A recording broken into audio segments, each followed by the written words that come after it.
What you need to understand about life is the following. Every morning when you wake up without knowing, your fuel is hope, dream, fantasies. Nobody gets married to divorce. Everybody gets married because they imagine that their marriage is going to prosper. We don't sign up for this class to be bullied. We don't go to work to be harassed. We don't call your girlfriend to have a fight.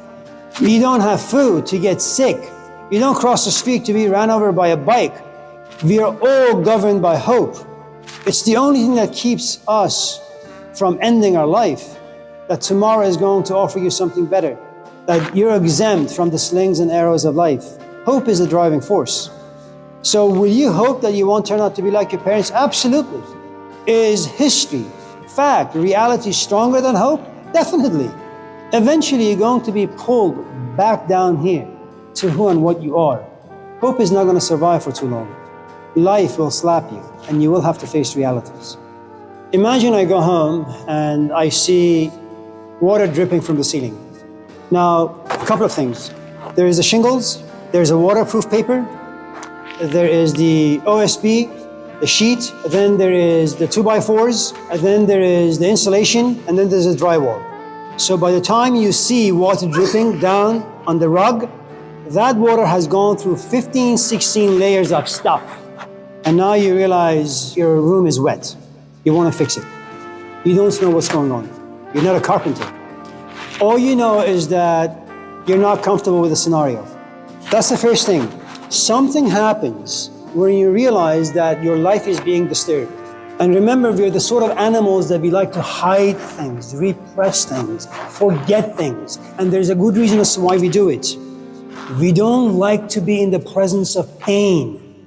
Every time you go home and your daughter or your son asks, so mom, so dad, where is mom? It's a question that pains you. So you say, how about you and I sit, have some popcorn, some pizza, and watch a movie? And what happens is your son forgets. You cunningly create an environment where your son forgets to ask.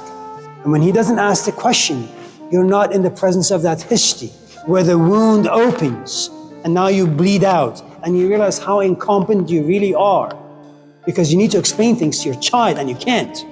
And that's going to hurt you some more. So all you know is that there is this disturbance. Something about this is not right.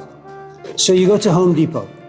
And what Home Depot will do is will give you a lot of information. The problem with information is like, you're not a good cook, but you have carrots and celery and onions and water and oil and pan and a heater, but you don't know what else to do with all of this stuff. You just have them. That's information, they're raw. And then you find another fellow and say, well, you know, I have a roof that's leaking. Can you tell me what to do? And the guy says, yeah, well, remove the shingles and then remove this black paper that you have on the wood sheeting, and then remove that, and then remove this, and get some Henry wet patch. You'll fix it. Now you go home. You're doing something you've never done before. You want to bring the information from up here to down here.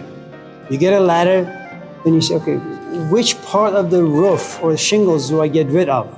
Now comes the guessing game. Now you're not a pro at this. Now remember, all these people you've gone to, they've given you advice, they've given you information, but ultimately you have to do the work. And the problem with trauma is that you can't outsource it. It's like you telling me, Amir, I'm really, really thirsty. I say, okay, hold on. Is your thirst quenched? And the answer is no. And that's what trauma is. You want other people to fix it for you, but it's not fixable by others. You got to do the work. But the problem with you doing the work is that you have to bring the ideas down here and make them practical. The problem with making anything practical is that it's your first time doing it, which means you're going to cut the 2x4s in all the wrong ways. You're going to place the shingles in all the wrong ways. Everything you will do is going to be wrong. And they're going to be wrong again and again and again and again and again until, if you don't lose patience, if you will yourself out of depression and frustration, if you have the resources to try over and over and over again, then comes your Jesus Christ. All of a sudden, you wake up, you say, I know I'm going to mess this up, but I'm going to try it again. You try it and it works.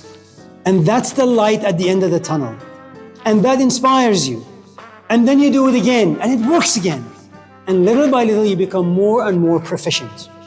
In therapy, the same thing happens. What happens is you forget as a child, and you ought to. No kid should walk around burdened with adults' problems and issues. They should do whatever they can to forget. Eventually, it's going to come back to the surface, okay? At a certain point, you're no longer a child. You're no longer just drinking milk and eating like mashed potatoes. You're eating steak because you have teeth now and you have a very mature digestive system. At a certain point, all the things that you hid from others, but more importantly from yourself, bubble up to the surface. You're going to deny, you're going to overlook, you're going to become blind. But like that movie where she walks around, touches things and they wither away, they die. Little by little you realize, oh my God, everything I have touched, every relationship I've gone into, they haven't worked. Now what usually happens is you blame the other person until you hit a dead-end road. You can no longer blame others, you are the issue. And this is a painful, painful admission. I am my own obstacle. Now, you're not going to go to therapy just yet. Why? Because you have one of the most important deadly sins inside. It's called pride. You're a man. You can fix your own issues. You don't need other people. So you read books. You talk to your friends. You do YouTube clips to figure out if this is solvable. And you do. And you think you have it until you realize you don't. And then little by little, pride goes away and comes in its place humility. You're softened a little by your own knowledge that you are incompetent. And it's a good knowing, and there is no shame in it. It's like an alcoholic going to an AA center saying, I am an alcoholic, and I'm proud, because for the first time I've come to realize I am in fact an alcoholic, have a disease. Now, once you admit incompetence, and once you realize that everything you touch dies, and your life is a complete failure, and you are a complete failure, and depression has consumed you, you say, okay, you know what? Maybe I should go talk to someone, a professional, i.e. a therapist. The problem with therapy is the following. If you've had trauma, and if you have had loneliness caused by the trauma, and depression caused by the trauma, you have little faith and trust and ability to love other people. You're always going to be reserved. You're going to spend the first few weeks, if not months or years of your session, trying to establish faith and trust and love for your therapist.